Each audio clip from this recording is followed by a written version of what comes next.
my loves, it's your girl Diamond back with my all-new review of the Real Housewives of Atlanta. Let's get into it. So we see Kenya and Candy. They meet up at a play date with their daughters at a cute bouncy house. Seeing how far Kenya and Candy's relationship has gone to having her daughter be a big sister to Candy's daughter Blaze. It was such a cute moment to see how they supported one another. And it was also cute to see Brooklyn ask for popcorn because Kenya said, "How do you ask for popcorn?" She said, "May I have some popcorn?" Adorable. Seeing little Blaze, her outfit was super adorable. My daughter has the same outfit. And also seeing them share a bag of popcorn was super, super adorable to see. So then they talk about Sheree's party, how much fun it was. To also see Kenya let loose, have a good time, get drunk. But then, of course, in the end, it got a little messed up. But she has a whole lot on her mind. Like, she's trying to save her hair business. And she's having shipping issues. She was talking to her team about what's the next course of action, trying to get the stuff in stores.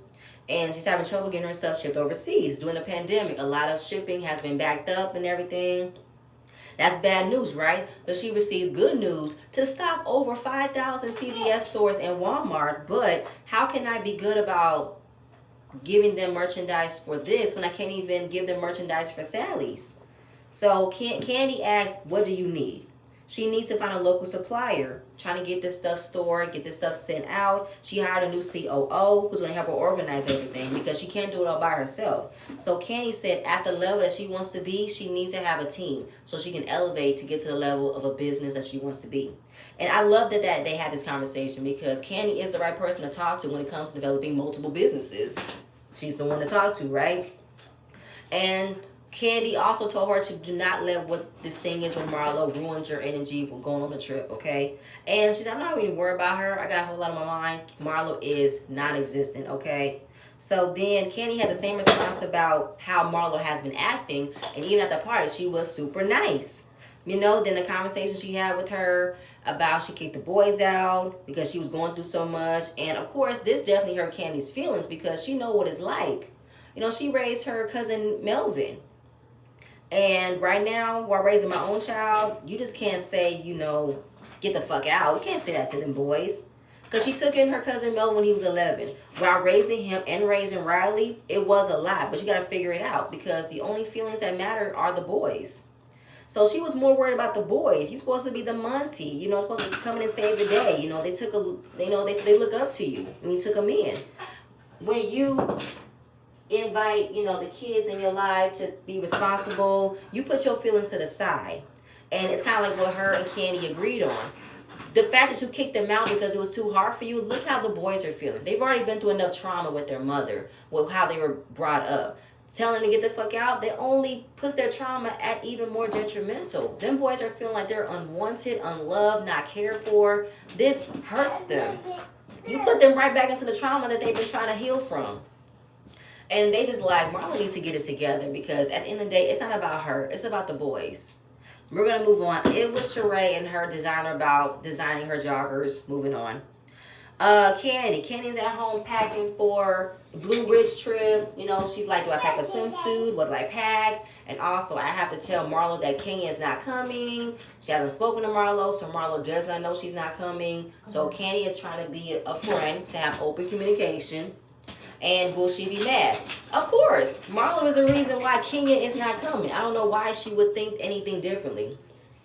So she calls Marlo on FaceTime to know, what do I pack? Some warm clothes, maybe a swimsuit to go into the hot tub. Then she tells her Kenya is not coming. Marlo said, okay, we can survive without her. We don't need her. We'll have a good time without her. Okay, Marlo.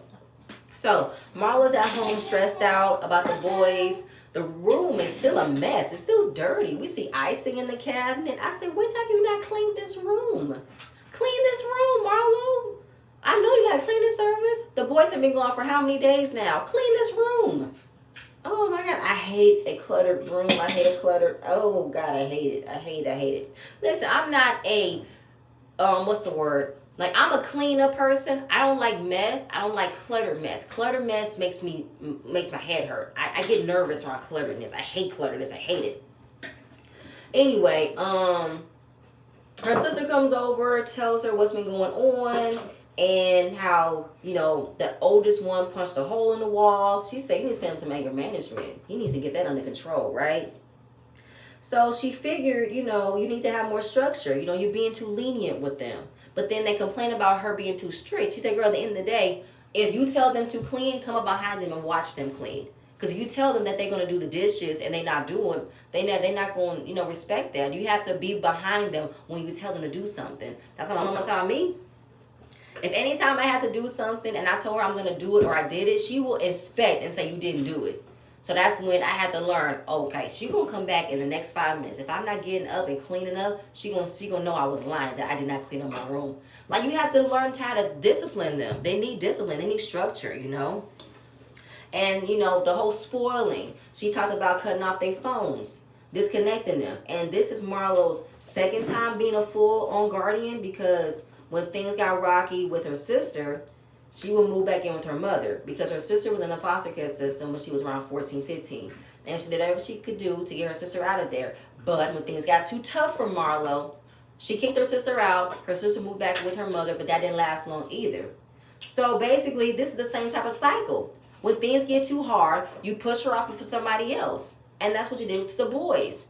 When things got too hard, you push them off to the nearest person to take them. Because you're not handling the responsibility. It's a lot to take in when you're raising children, Marlo. It's not a book. There's no manual. You do it as you do. And when things get tough, you ride it out. You stick it out.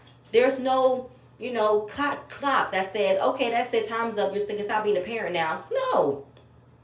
So maybe the differences of the environment, like she said. When you're used to a certain environment and to readjust a new environment, it could be difficult. It can be hard, especially if these boys have been tasked around more than once. They kind of have the ability to know we're not going to be here that much longer. We can't get too comfortable.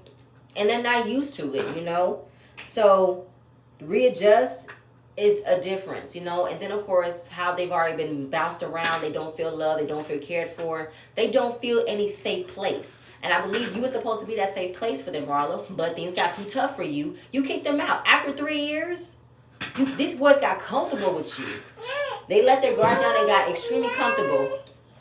And the one time where you had a tough conversation with your sister, they acted out, you did not know how to handle it, and you kicked them out. So the difference with raising her sister than her brother and her nephews maybe was hard, but she believes that she made the right decision to leave her nephews with her sister, because her sister is already a parent to 4 children. And I know that she can handle more than I can because she's an actual parent. Yes, she is, but it's a handful of her having 4 children of her own and 2 boys. That's a lot to take in. And she has to do it all by herself, being a single mother. And how she's taking a 30-day break. I said, that is too long of a break for you to be away from them boys. 30 days, for real? She wants to use this time to have fun at the cabin, let her hair down, and come back stronger. And she's going to send her sister some money, as she should. Because the least you could do is send your sister some money. Since you tackled on such a huge responsibility for your sister to do. But like I said, and then she wants to know, am I wrong for taking a break? She said, you're not wrong. Everybody needs breaks. But if I'm being honest, I feel like you telling them you tired of them, get the fuck out, I don't want to keep taking care of you. They shouldn't hear that. They shouldn't hear how you have a problem, how you're annoyed that you have to take care of these 2 boys. Even though you're not a mother, you didn't birth them, but they're still your nephews. They're still blood. If you're complaining in front of them how you have to constantly take care of them, then are you really, caring for them from the kindness of your heart? Or you're trying to make it seem as you're being a martyr for taking those boys when nobody wanted them, but you want to pat on the back? Like, what do you want out of this, Marlo? You want someone to say, oh my God, Marlo, you did such a good job raising those boys. But if you want to talk about them in front of everybody, if you want to talk to them like crazy because you have to take care of them, girl, then you should have thought this through when you decide to take them in. If you did not know the full length of responsibility you would have to take on taking in somebody else's children.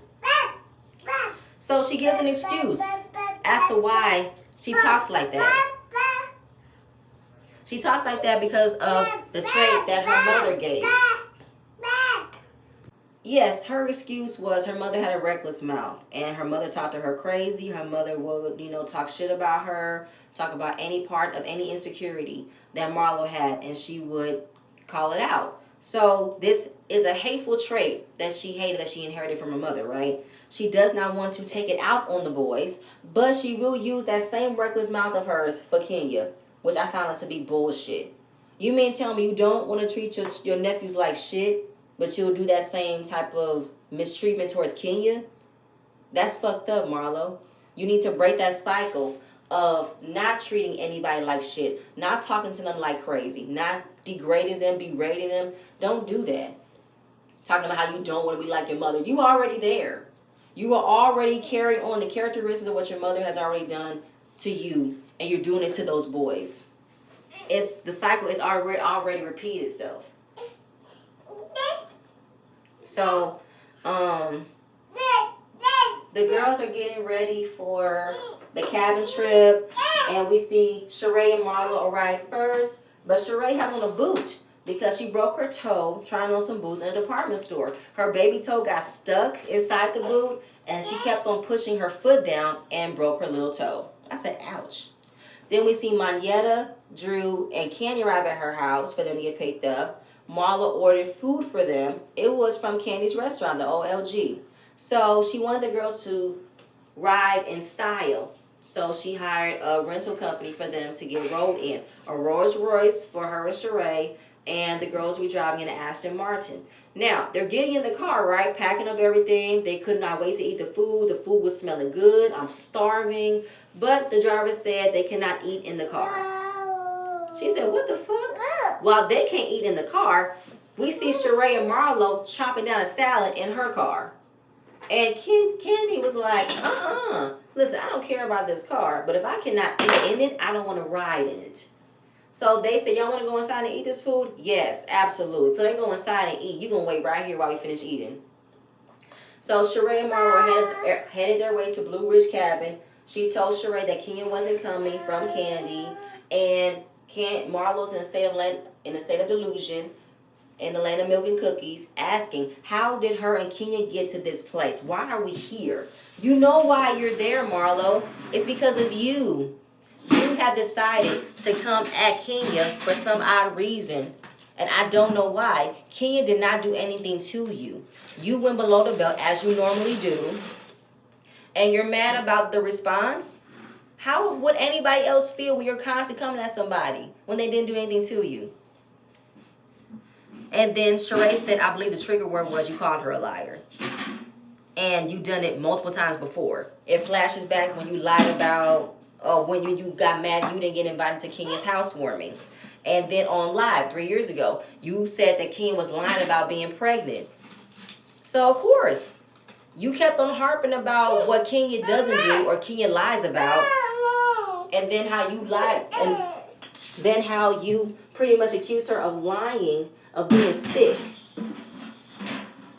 And then want to say, why can't two black sisters get along? If the other one wasn't a conniving, jealousy ass bitch, then we wouldn't be in this predicament. But you are a conniving, evil bitch.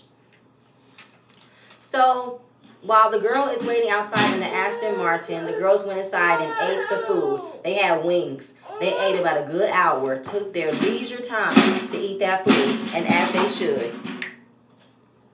So, they're on the road. Candy and Manietta are calling Marlo. Marlo makes a joke about who's riding with them. I believe she said Kenya was there, knowing that Kenya is not going to be there. Kenya's going to come later. She has to make an entrance of everything. And then Candy asks, is Fatum coming? And I guess the phone was breaking up. She couldn't hear anything but Fatum coming. And I was like, why is Fatum coming? I don't like Fatum. Fatum is a little bit too thirsty for TV for me, because what happened between her and Drew was not that deep for her to come and talk to somebody to get background checks. It's giving stalker, like Drew said. That was way too much. And I'm just like, y'all want to bring on somebody else to cause more drama against Drew, and it's not fair. So then Candy opens up about why this trip is happening, because nobody else really knows the full aspect of why this trip is happening. And that's when Candy said it's for her, because she's super stressed out with the boys, and to the point where she kicked them out, right? She has a lot on her mind. So of course, Manietta and Drew was like, she kicked the boys out? Why? She was too stressed out. She couldn't handle it. So Manietta and Drew share stories about how they've had family members taking other kids of the children, and how it is a lot, and it takes a village to raise children. And maybe Marlo needs to lean on her village with help with the nephews. And she does, but I feel like Marlo automatically thinks that people were going to just keep knocking at her door to ask her about the boys or come asking her to babysit. But like Candy said in the beginning of the season, but it works both ways, Marlo. Like, you want me to invite you and your nephews to my place? You never invited me to your place. So it's kind of like Marlo wants everybody to do things for her, and she can never do things for other people. It's not in her to do things for other people. It's up to other people to do things for her because she's selfish. She wants it to be about her. And the laser of the house, it's a really gorgeous house. I love the whole flooring, everything. They have a concierge service where they have all ways of getting anything they want, any given point in time, no questions asked. So, what was that? What did I write? Oh, Sonya will be coming in later. She had to go make some money like you do, Candy. She'll be here later. So, Marlo come up with a game to have the girls pick their rooms. So she bought candles, and every candle has something that describes the person. You have to guess who the person is. The first one was a candle that had delusion in it. Candy answered it Kenya. Now, she apologized and said, listen, Kenya's my girl, but I had to get this question right so I can get the best room. So the next candle described good vibes and good gossip. It wasn't Drew. I thought it was Sheree because she loves to gossip. She is the bone carrier, but she said she wasn't the bone carrier. Okay, Sheree. But then it was Candy was the answer. So Manietta got the next room pick. The next candle describes high hopes and low expectations. That was automatically Sheree because Sheree don't have any high expectations for herself. She accepts what she's given, and that's all I can say. I think the next one was color coordinated workout. That was described as Sonya. Drew was so happy to get his answer right because she kept on raising her hand like a kid who knew all the answers in school. So Drew was able to pick her next room, and then the last one said it smells like repeat resolutions and wishful thinking. That totally described Drew. So all the ladies got a chance to pick their rooms. They had to get ready for dinner. They only had 15 minutes, which was not a lot of time for the girls to come off from a 2-hour drive up here. We sweated, we played. I need some deodorant, I need a shower. So she just said, wipe your twat and come out. Take a little whole bath. I was like, a whole bath? Not a whole bath. But okay, take a little whole bath. Little touch up and go. So they get on the bus. Everybody is doing, everybody's doing little check-ins with their families and everything. But she just really wants this trip to be about her having a good time and taking a break from the boys. She needs a break. Candy wants to know, how long is this break? How long? She said 30 days. What? What you mean 30 days? Why 30 days? Because I'm tired. I need a break, And they're with my sister, But you also told me that your sister has a whole lot of children and has a 2-bedroom apartment. No, she just moved into her 3rd apartment today. That don't mean shit, Marlo. I don't care if it is what you're used to. I don't care. I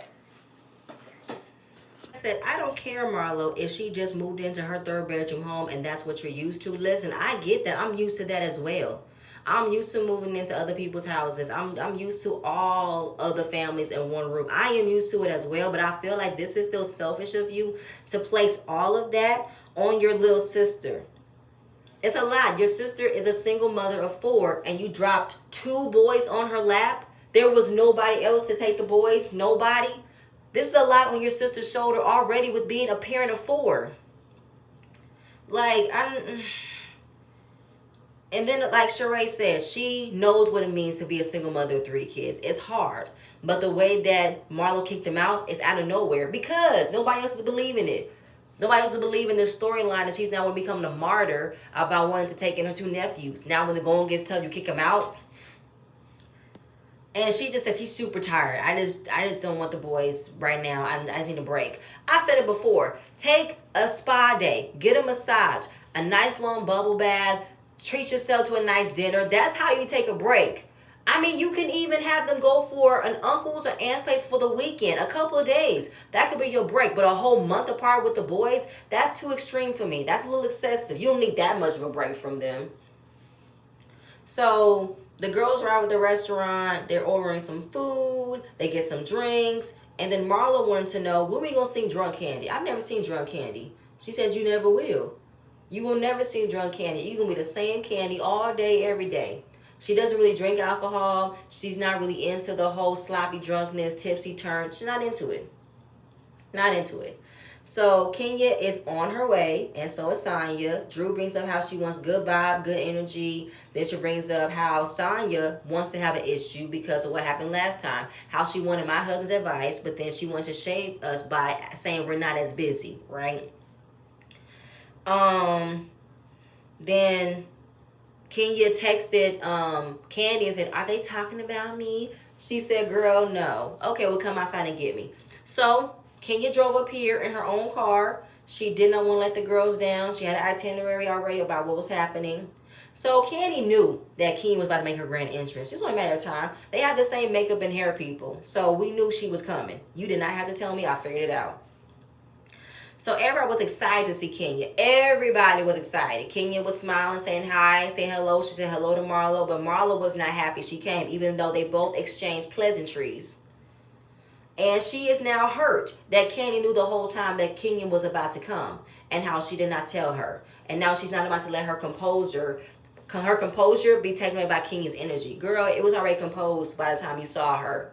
You were already in your feelings when you saw her come in that door. And I just feel like, why are you mad that Candy didn't tell you? Why should she tell you? You have not been the right person. Marlo, you do not deserve any type of communication because you don't deserve no type of sympathy. You deserve no type of heads up from nobody because you don't do this to the other people. You don't. So Kenya has arrived. She rented a house for her and her daughter. And even though they have a huge house, she don't want to stay at the house. She will be more comfortable in her own space. I ain't got to worry about this hoe trying to kick me off if I don't do what she wants me to do. So I got my own place. Then, of course, Candy wants to know why I come all this way and not stay at the house. Well, because what happened last time? You had a problem with me bringing my daughter along. Now, what happened now that season when they went to was it North Carolina, I believe? And Kenya invited her daughter. She wasn't communicating with the other girls by bringing their children. And she had to go upstairs and go to bed with Brooklyn. Candy wanted to know, can somebody else watch her? She said no. That's when Candy wanted to cry about how I've had two little ones that are not here with me. But I stand on how I felt last season. When all of y'all received the invite to Drew's event and y'all was able to bring y'all children, y'all did not bring y'all children. So I was not about to give no sympathy from this point. And I'm sorry, Candy. I love you, Candy. But come on, you were really that upset that you couldn't bring Blaze along, for real? I'm sorry. Like, I'm just going back to how I felt. And I was just like, y'all are not going to bring them kids along, even if y'all was to get an invite. And y'all got an invite last season, and nobody brought their kids along besides Kenya. So, anyway, after that, the day of the time she decided to come to Blue Ridge, her daughter was supposed to follow behind her, but apparently she didn't come. So she has the night off. So they want her to pretty much stay the night. Your Brooklyn isn't here, so why don't you just stay? But the way that Kenya told the story was she don't know where her daughter is. But we know Kenya knows where her daughter is. That's the one thing that we're not about to play with. Kenya knows where Brooklyn is at all times, okay? She is just trying to protect her space, protect her peace, and that's what needs to be understood. So, again, it's kind of like, let's keep up with good vibes, good energy. We was having a good time. And then the whole topic of Sonya gets brought up again about how Sonya is having an issue with Drew. Drew said, listen, it's not me. I ain't got no problems. It's her. And then look at all the issues that she's had. The job with Drew, trying to understand what the business is. Her getting her feelings hurt, or her getting her feelings in a bunch about how she interacted with Sheree. And now the whole thing about being disinvited, got invited, all over again, you know what I'm saying? And I'm not going to lie, that's a lot for someone who wants to have a problem when you are constantly coming up with ways to have a problem. That's why, Sonya, you on my list. So Sonya arrives. She said what's been going on. She was on a brand call with iFit. She did some work with them, and they enjoyed the work. They want to do more with her husband, and she was able to get invitations to everybody to go to Jamaica. So their first cast trip is coming up in Jamaica. She's having a good time. She's hopeful that she's not stealing Marlo's thunder with this type of information, with this news. It's great news. So everybody is able to come. You can invite your husbands. Also find you a boo thing, right? So the night was going good after that. Then Marlo decided to ask Kenya, I'm happy you decided to come. I'm happy you decided to be here. You're having a good time. But are you coming to the house? She said, I'll think about it. She asked again, will you let me know as soon as you find an answer? She said, I will let you know when I find an answer. And that's when Marlo got petty and gotten very childish, that if you are not staying inside the house, you will not be going out with us. You will not be going to anything with us. Like, you can't sit with us type shit. I said, how childish can you be? Like, you're not invited to my party if you don't wear the proper attire that I asked you to come. You can't be invited to my party if you don't buy the gifts. Like, it's like stupid shit. Stupid, childish, teenage shit. When you have certain rules and expectations for somebody to come and celebrate something with you, but if it's not what you want to say, get the fuck out, for real? It was stupid. Marlo was definitely feeling a way that Kenya does not want to stay at the house. I don't know why. Why are you mad if she don't want to stay in the house? She's here, isn't she? Be grateful that she's here. Be okay with the fact that she still wants to be here. But she don't want to stay at the house. Don't make her. They want to exclude her for all the activities. But at the same point in time, you don't want to stay in my house. I would love to hang out. It's just like, I don't understand that. They went back and forth. I don't get why Marlo was mad. Because if Kenya already took the time to drive out 2 hours to get here, rent a house, bring her daughter along, she should still be included in everything. But because she's not staying inside the house that you rented, it's like, you can't come to my party, you're not invited. Bitch, bye. And I feel like Marlo was not giving Kenya the space of being understanding. She was not being patient. Then she kept going on about what she did for the girls. I rented a car service. I got them food. I got the house. Oh, fucking well. That's what you do when you are hosting a trip. You pay for everything. They go back and forth. Marlo again wanted a moment with Kenya. What you want a cookie for? Why are you searching for this moment? So Kenya asked, do you guys agree with what she said? If I do not stay at the house, I should not come around and hang out. But they all want her to have fun. They all want her to be around the house. But I still feel like y'all not getting it. Kenya has no problem hanging out with y'all. She does not feel the energy is good to be at that house. Especially how everything between her and Marlo has already been. The distance, the energy is not good. So she tells her, listen, Marlo, let me tell you where I'm feeling. I feel like when you say you love people, you care about them, but then you do things to hurt me. And I feel like you're the one that's hurt. So trying to get Kenya to be calm, to express her feelings, Marlo keeps cutting her off. And Kenya was calm. She wasn't loud. She wasn't combative. She was just calm, letting Marlo just ramble. Like, if I could have a minute to explain myself without you chiming in, without the rebuttals, without you talking over me, let me have a moment, please. This is like what happened on Ariane's Live. Can I talk? Ma'am, I've been quiet, ma'am. Can I talk? That's what they're reminding me of. Can I talk? I was quiet, ma'am. Can I talk? That's how Kenya and Marlo was giving me. Like, Marlo would not shut the fuck up to let Kenya talk. Oh my God. And they now see how Kenya is not even getting loud. They see how every time she talks, Marlo talks. They be like, okay, Marlo, shush. Marlo, shush. You're doing the Drew right now. You're not listening. You keep talking. Shush. Lips. Zip. Shush. Please. So then Marlo said, okay, I'm going to stop. I'm going to be quiet. I promise. But let me finish. Let me say this. I'm going to be quiet.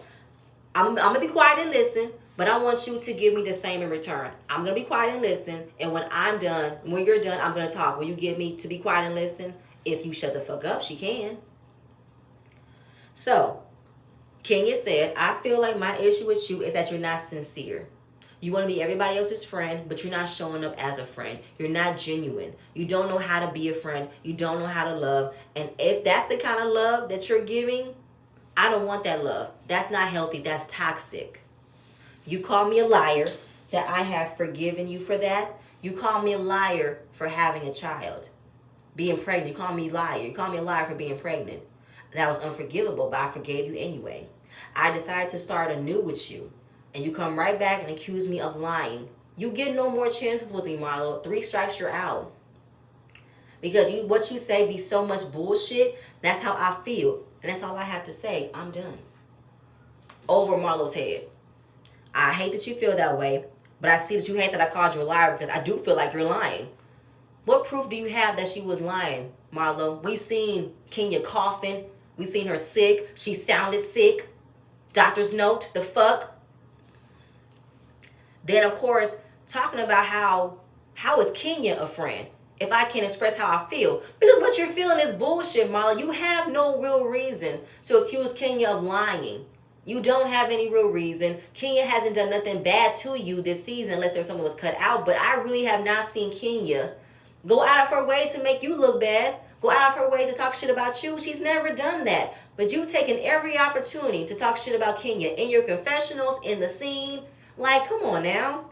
And how I will never kiss your ass. Who's asking you to? Nobody's asking you to. Like, what does Marlo view as friendship? How does she view friendship in her mind?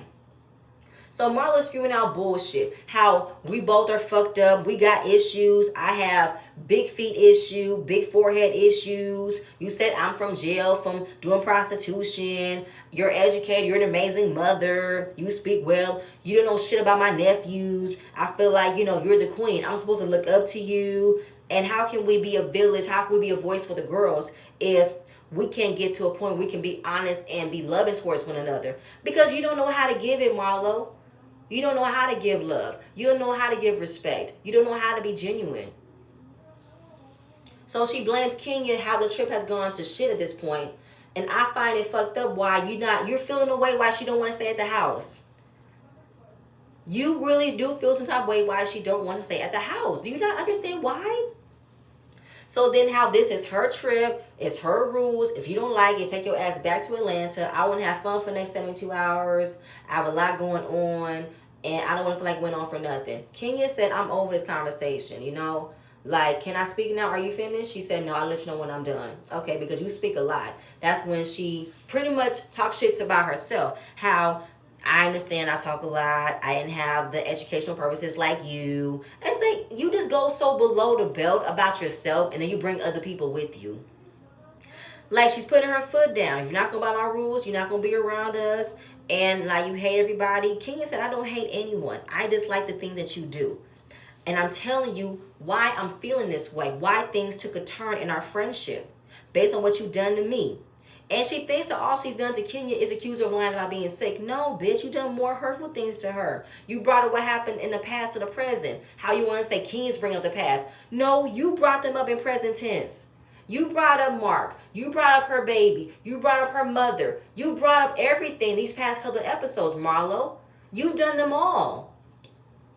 And I'm not about to waste no time with this. And she said, fine, I'm not wasting my breath on you. Say less, girl. I'm not about to do this. Say less. I'm done.